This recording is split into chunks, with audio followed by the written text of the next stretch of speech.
데살로니가전서 5장 1절에서 3절 말씀입니다. 데살로니가전서 5장 1절에서 3절 말씀 함께 공독해 올립니다. 형제들아, 때와 시기를 향하여는 너희에게 쓸 것이 없음은 주의 날이 밤에 도둑같이 이를 줄 너희 자신이 자세히 알기 때문이다. 그들이 평안하다 안전하다 할 그때에 임신한 여자에게 해서는 형이 이름과 같이 멸망이 갑자기 그들에게 이르니 결국 피하지 못하리라. 아멘. 기도드리겠습니다. 사랑의 아버지 하나님, 늘 저희를 지켜주시고 인도해 주시는 주님, 어려울 때일수록 천국에 대한 소망을 갖게 하시지만 이것이 편할수록 천국에 대한 소망보다는 이 땅의 평안함에 매여 있을 수밖에 없는 저희들에게 이 어려움들을 통해서 우리에게 무엇을 깨닫기를 원하시는지 돌아보며 오늘 말씀 앞에 섰습니다. 하나님께서 이 말씀을 통해서 각자에게 성령님이 함께하여 주셔서 필요한 말씀들이 각자에게 필요한 방향대로 해석되어지고 받아들여져서 하나님의 은혜가 있기에 하나님의 사랑이 있게 또한 하나님의 주시는 권고의 말씀이 깨달아지는 귀한 기회가 될 수 있도록 종을 사용하여 주시고 성도님들을 붙들어 주시옵소서. 아버지 하나님께서 오늘도 함께하여 주시니 감사드리며 예수님의 이름으로 기도드리옵나이다.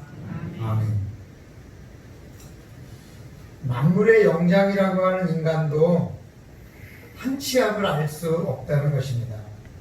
사람들은 미래를 예측하면 마치 문제를 만나지 않을 수 있는 것처럼 이야기합니다. 하지만 지금 문제가 되는 코로나만 해도 마찬가지입니다.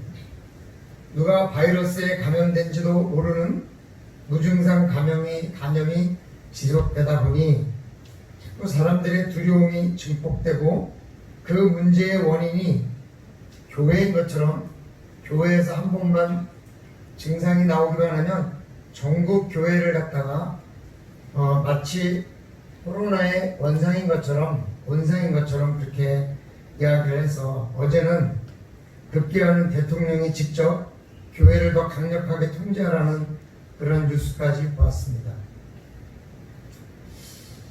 과연 그렇게 해서 잡을 수 있을지가 의문이 갑니다.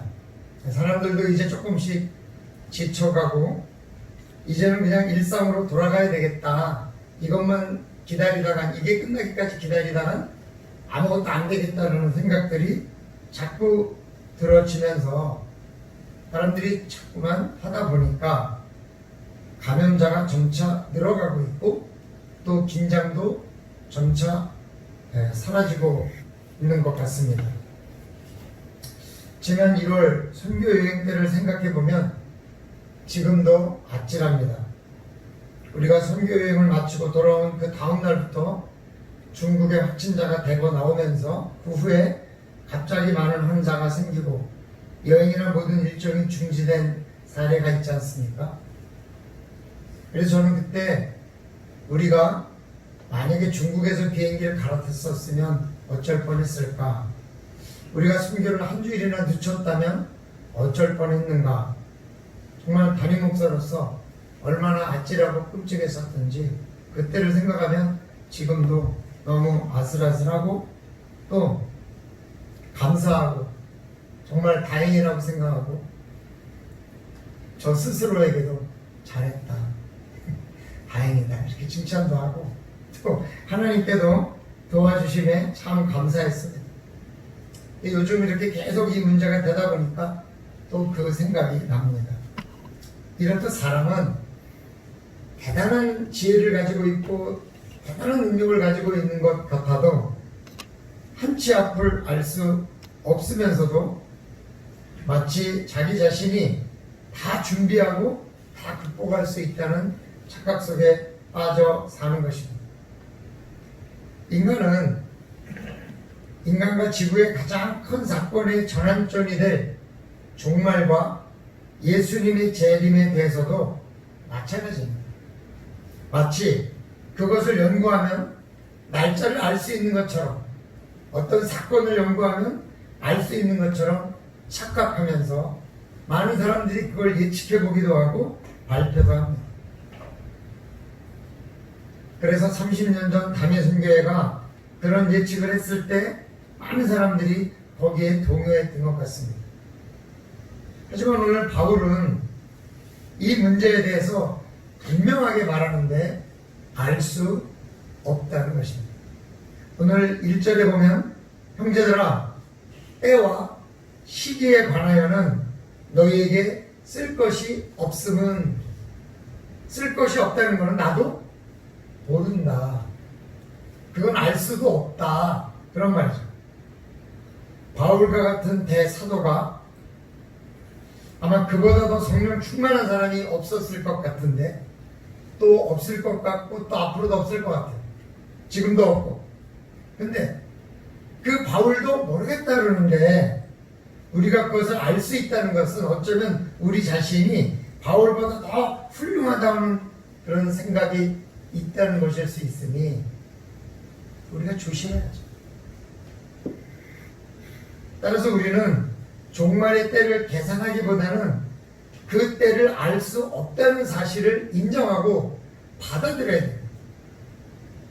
그래서 우리는 언제인지 모르니까 늘 오늘이 마지막인 것처럼 살아야 되고, 그리고 내가 죽을 때까지 최소한도 그 종말이 오지 않을지도 모른다라는, 않을 수도 있다는 그런 전제를 가지고 살아야 돼요.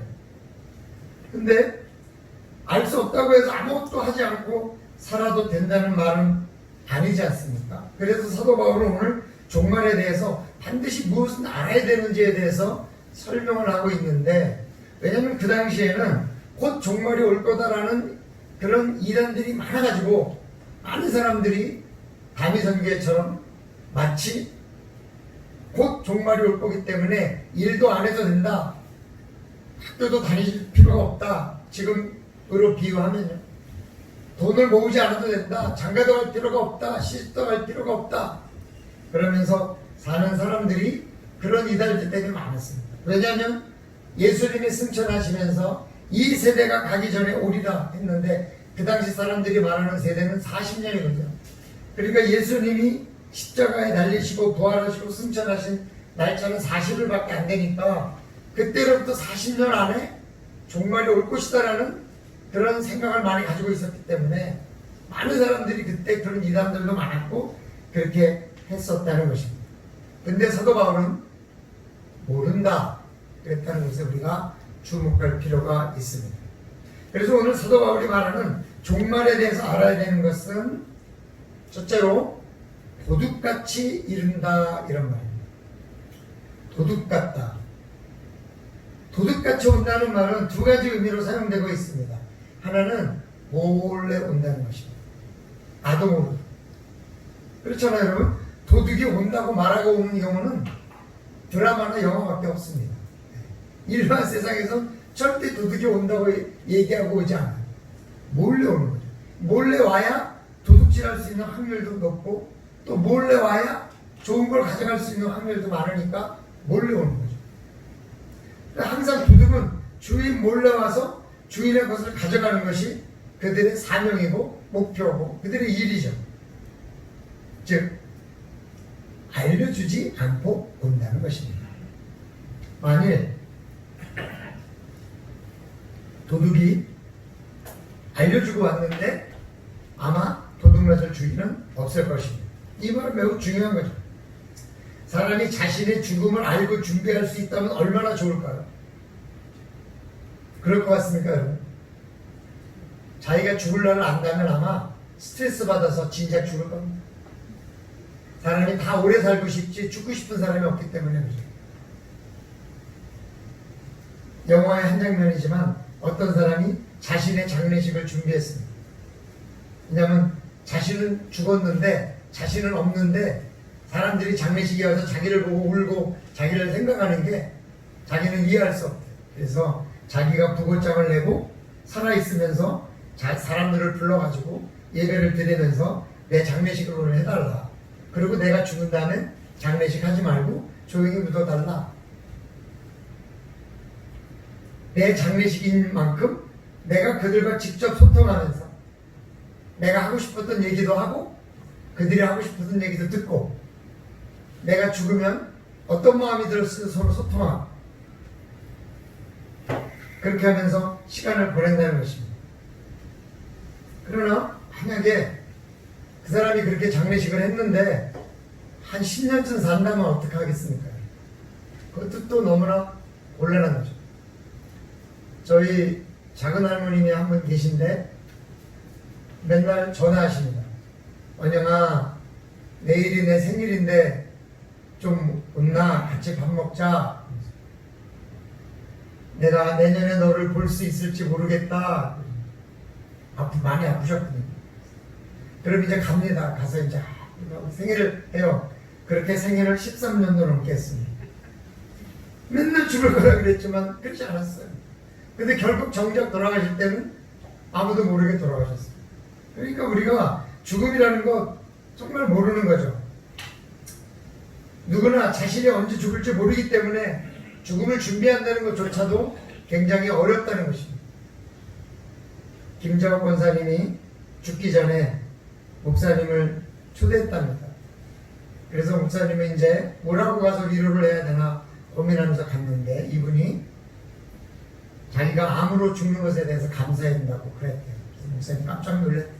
뭐가 감사한가 했더니 자신이 이 암 때문에 죽을 걸 알았고 죽음을 준비할 수 있어서 잘 정리하고 갈 수 있도록 됐으니까 자기는 이 암에게 감사한다고 이야기를 했다는 것입니다.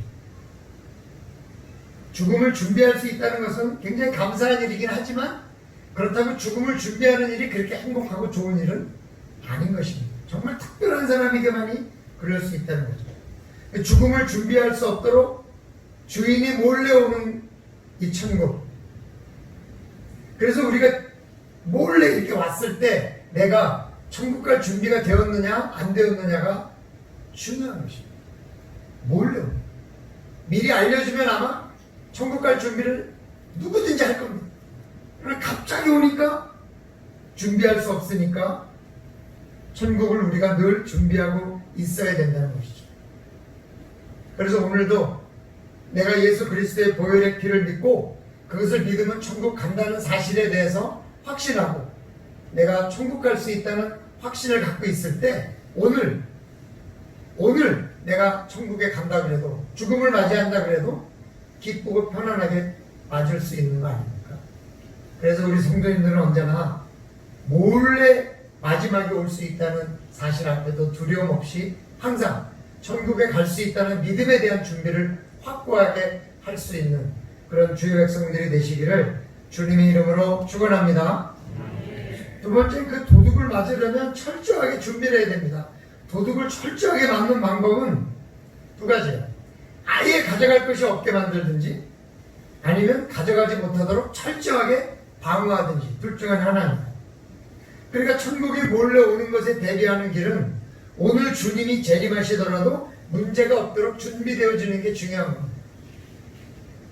우리는 이미 준비가 되었잖아요. 좀 전에 우리 성도님들이 아멘 하신 것처럼 예수님의 보혈의 피가 나를 깨끗하게 하고 그래서 내가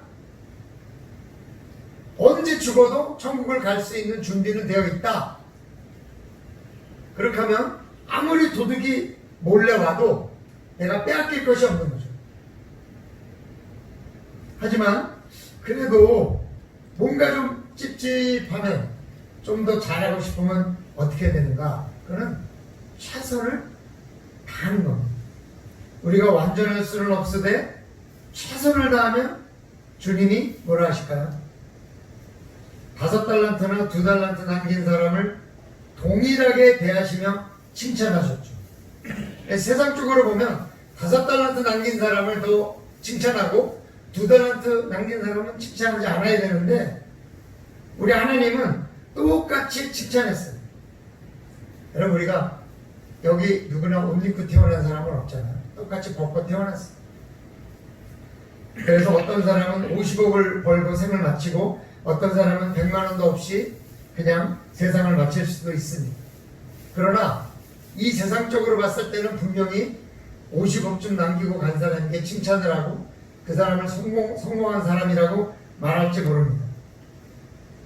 하지만 우리 예수님은 자신이 가진 능력만큼 최선을 다해서 한 것을 인정하시고 결과보다는 최선을 다한 그 과정을 더 중요하게 여기고 계심을 알 수 있어요. 그래서 우리가 완전하지는 못해도 우리의 믿음에 맞게, 우리의 형편에 맞게, 우리의 능력에 맞게 최선을 다해서 뭔가를 하면 그것이 바로 도둑이 와도 뺏어갈 것이 없게 만드는 우리의 마음이 얼마나 다행입니다. 여러분, 우리가 어떤 목표를 내고 그 결과물로 우리가 종말을 피할 수 있다면 돈이 많은 사람은 피하고 없는 사람은 못 피하고 학력이 좋은 사람은 피하고 학력이 없는 사람은 피하지 못할지 모르잖아요. 그러나 그게 아니라 많은 사람이 몰래 오는 주님과 만나는 기회를 얻지 못할 수 있죠. 하지만 주님은 우리가 최선을 다한 모습, 그 과정으로 오히려 몰래 오는 주님을 만날 수 있도록 허락하시는데, 일단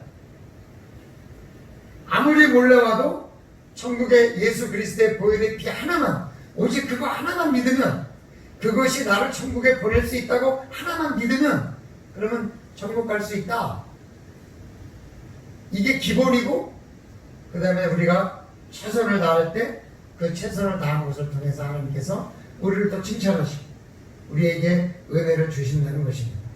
그러므로 몰래 오는 종말의 때에도 우리를 만나주시는 주님의 은혜를 의심하지 말고 진정으로 평안한 때에 사실 수 있는, 아무리 풍랑과 폭풍이 쳐도 배 안에서 편안히 주무실 수 있었던 예수님처럼 아무리 세상이 어렵고 힘들어도 천국에 대한 소망으로 내 마음만큼은 평안을 누릴 수 있는 그런 삶을 사셔야 될 줄로 믿습니다.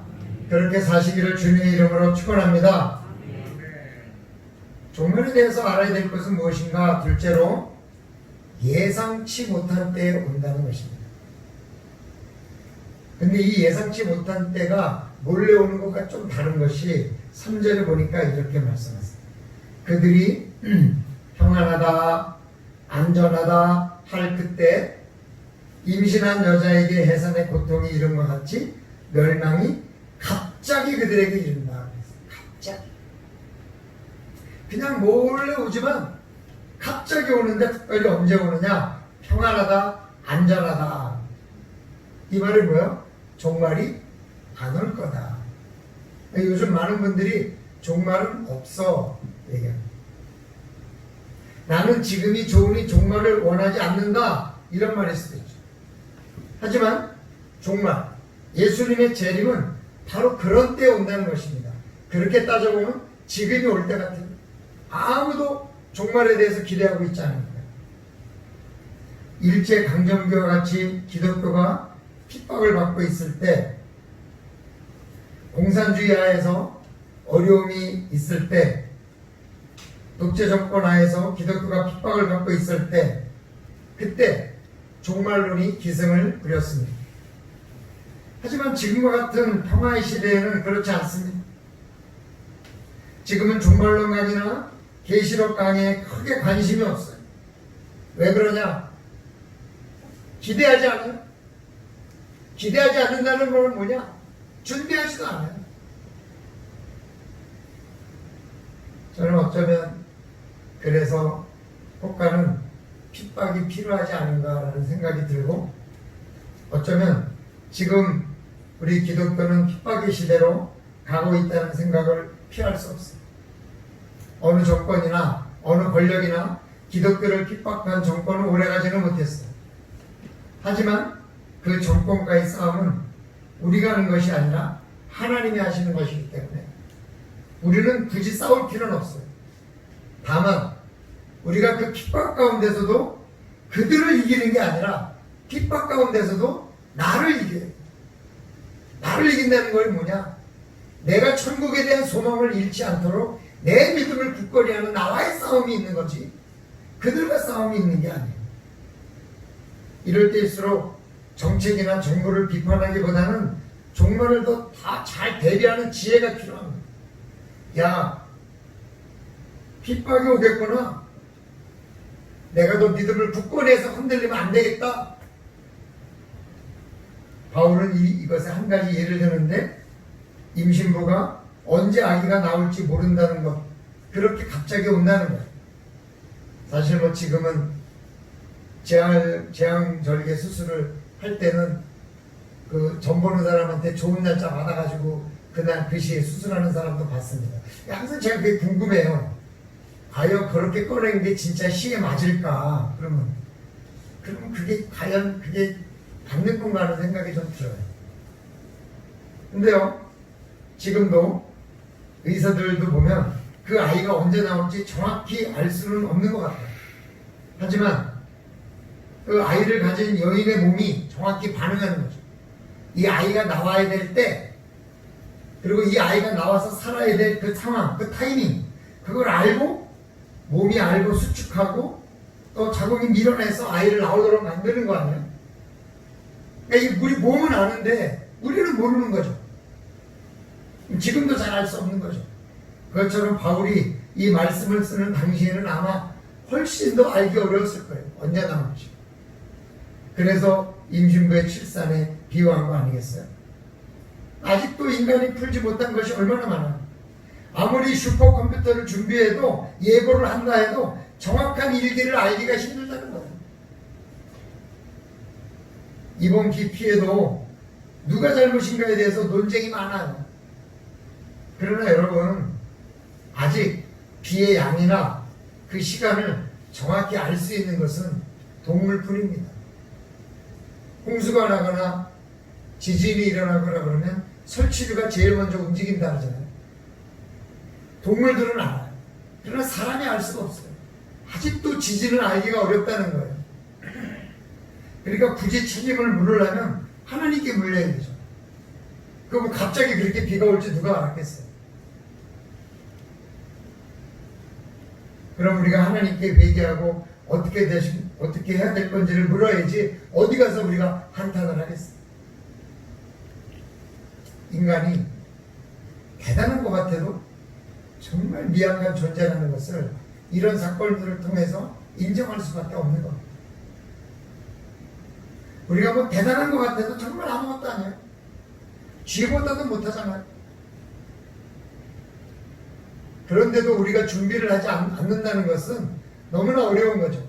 그래서 아마 인간에게 준비할 수 없도록 그 모든 동물적인 감각은 다 뺏어가고 이성만 남겨주신 것 같아요. 사랑하는 성도들, 그 종말이 갑자기 우리가 평안하다, 안 온다, 괜찮다 할 때 온다는 생각을 했을 때 우리는 과연 지금이 그 때를 준비해야 될 때가 아닌가 하는 생각이 드는 거죠. 그렇다고 해서 뭐 오늘 온다 그러는 건 아닙니다. 그럼 제가 이단이 되니까. 그러나 우리 마음에 항상 오늘 올지도 모른다는 그런 생각을 가지고 준비할 때 오늘 예배가 정말 그 천국을 준비하는 자의 예배, 그렇게 된다면 우리 그래도 오늘은 준비하고 살아가는 거잖아요. 하루를 기도하며 하루를 말씀 보며 잠들기 전에 정말 오늘 내가 내일 못 깰 수도 있구나 라는 마음을 가지고 회개하고, 내일을 내가 못 살 수도 있겠구나 라는 마음으로 형제에게 전화해서 미안하다, 오늘 내가 못 일어날 수도 있겠구나 라고 생각하고 미뤄뒀던 것을 갚아가, 그런 마음들이 우리에게 있어야 된다는 거예요.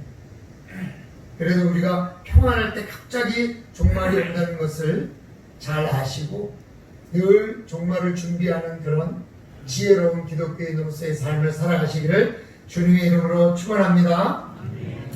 종말에 대해서 알아야 되는 것은 셋째로 피할 수 없다는 것입니다. 도둑을 피할 수 없고 임신부가 출산의 때를 정확히 알 수 없습니다. 도둑은 자신이 언제 도둑질할 것인지 절대 들키지 않기 위해서 애를 쓸 것입니다. 그래도 도둑이 드는 것을 피하기 어려운 것입니다. 그래서 우리나라에도 10명이 한 도둑을 지키지 못한다, 그런 말이 있어요. 10명이 지켜도 한 명의 도둑을 막지 못한다. 그래도 도둑이 피할 길이 있으니 다행이죠.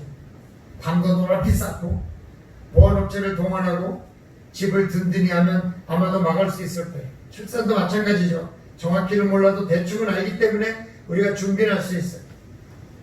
하지만 종말은 그렇게 오지 않기 때문에 우리가 피할 수 없다는 거예요. 종말의 때, 심판의 때에 심판을 피할 수 있는 방법이 있어요, 여러분.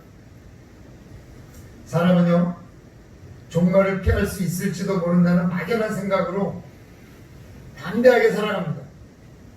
내일도 살 수 있을 거라고 생각합니다. 10년 후도 살 수 있을 거라고 생각합니다. 제가 어떤 분에게 말씀드렸습니다. 죽음을 준비하셔야 됩니다. 지금 재산을 정리하지 않으면 자녀들이 다 갈라질 겁니다. 예, 그래죠, 목사님. 빨리 하세요. 예, 알겠습니다. 그러다가 그냥 가셨어요. 결국 그 형제들끼리 재산 싸움 때문에 형제 둘은 죽고 그리고 다 갈라져서 남이 됐어요. 너무 안타까운 거죠. 준비할 수 있는 시간이 있는데도 준비를 하지 않아. 그거는 당신이 그렇게 죽을 줄 몰랐죠. 그렇게 갑자기. 요즘 우리나라는 CCTV 천국이라고 해요. 범죄자를 잡으려고만 한다면 한번 특정된 사람의 CCTV를 계속 추적해가면 잡는다는 거예요. 시간이 문제고 인력이 문제라서 그렇지. 아무데도 숨을 수 없다 그래요. 근데요, 아무리 정확하고 아무리 CCTV가 많아도 구멍은 있더만요. 그래서 다 잡을 것 같아도 못 잡는 게 있더라고요. 여러분, 사람은 다 피할 수 있을 것 같다 그러지만 하나님의 눈은 피할 수 없습니다. 그래서 로마서 2장 3절에 이런 말씀이 있어요.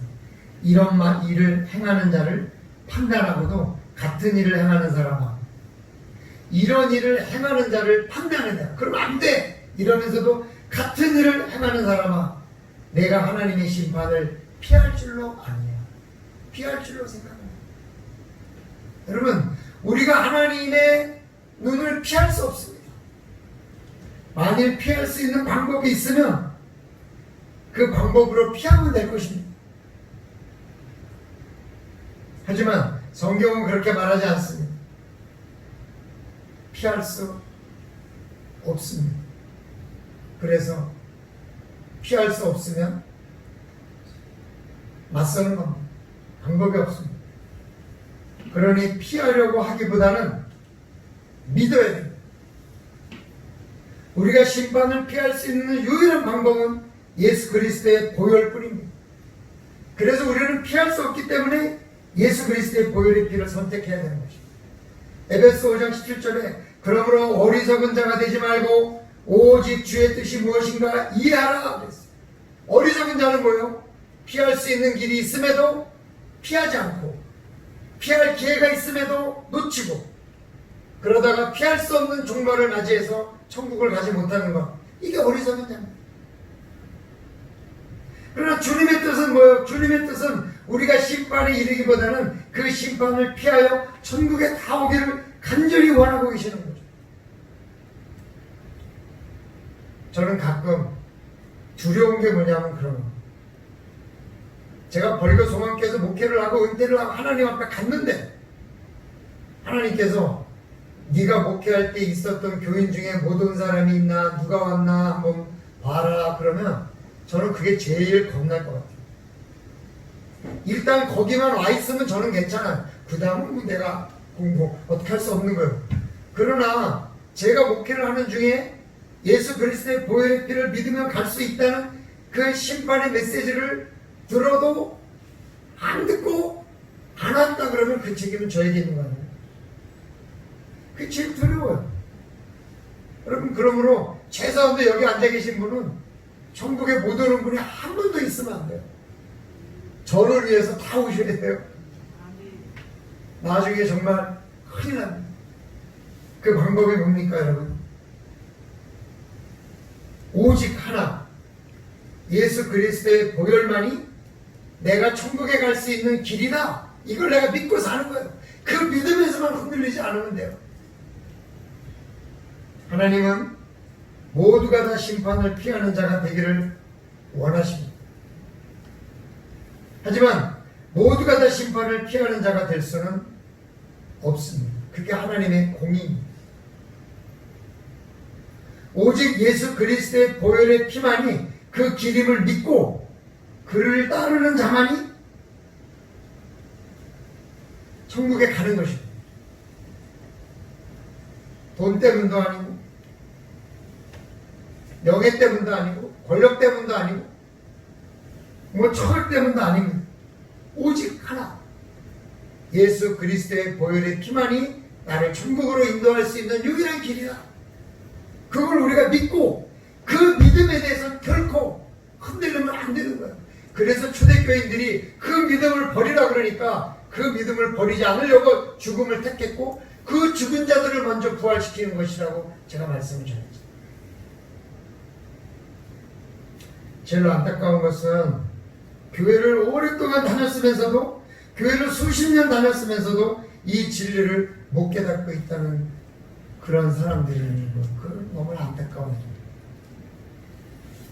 그러므로 예수 그리스도가 십자가에서 흘리신 보혈의 피만이 심판을 피하는 유일한 길임을 믿고 그 믿음을 갖고 있을 때 우리는 아무리 도적과 같이, 아무리 임산부의 출산과 같이, 아무리 평안하다 그럴 때같이 그렇게 갑작스럽게 와도 우리는 그 종말 때 지옥에 가는 것을 피하고 천국에 갈 수 있는 것을 가질 수 있는 유일한 준비가 끝나는 거예요. 이렇게 간단한 준비를 왜 안 하고 사느냐? 하라고 해도 안 하다가 갑자기 돌아가신 분처럼 그러지 마시고, 오늘 오직 예수 그리스도의 보혈의 피만이 천국에 가는 것이다라는 분명한 믿음을 잘 가지셔서 죽은 이후에 천국을 가든지, 아니면 내가 사라져 휴거해서 천국에 가든지, 갑자기 임하는 내 인생의 종말이나 이 세상의 종말이나 도적과 같이 임하는 그런 종말에서도 잘 준비되어져서 천국에서 만나는 그리스도인이 다 되시기를 주님의 이름으로 축원합니다. 축원합니다. 혹시 이 중에 이 부분에 대해서 추가라도 의심이 생기거나 추가라도 이해가 안 되는 분은 반드시 저에게 오셔서 물어보셔야 됩니다. 그냥 넘어가지 마시고, 왜? 물어보기 전에 죽을 수 있으니까 반드시 저에게 물어보셔야 돼요. 목사님, 오늘 하신 목사님 말씀이 다 이해가 되는데 정말 내가 잘 모르겠습니다. 그러면 저는 여러분이 아멘 했기 때문에 다 그런 줄 알고 있는데 가서 없으면 어쩌겠어 나한테. 그건 내 책임 아니에요. 난 다 얘기했으니까. 그러니까 여러분, 만약에 이 부분에 대해서 의심이 가거나 궁금하거나 확신이 없으면 반드시 반드시 저에게 오셔서 확인을 받으셔야 돼요.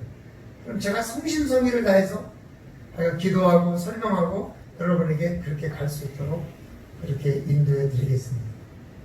그 다음은 어떤 사람은 좀 더 최선을 다해서 좋은 상급 받을 수도 있고, 어떤 사람은 좀 덜 가서 좀 못 받을 수도 있고 그래요. 그러나 이것만은 놓치면 안 됩니다. 사랑하는 성도 여러분, 마지막 때를 우리가 생각하면서 오늘 본문을 한 번 더 읽어봤으면 좋겠어요. 오늘 본문 한 번만 더 좀 띄워주실래요? 네, 우리 같이 한번 이 본문을 읽고 말씀을 마치려고 합니다. 시작. 형제들아, 때와 시기에 관하여는 너희에게 쓸 것이 없음은 주의 날이 밤의 그것같이 이를 줄을 너희 자신이 자세히 알기 때문이라. 그들이 평안하다 안전하다 할 그때에 임신한 여자에게 애산의 고통이 이름과 같이 멸망이 갑자기 그들에게 이르리니 결코 피하지 못하리라. 아멘.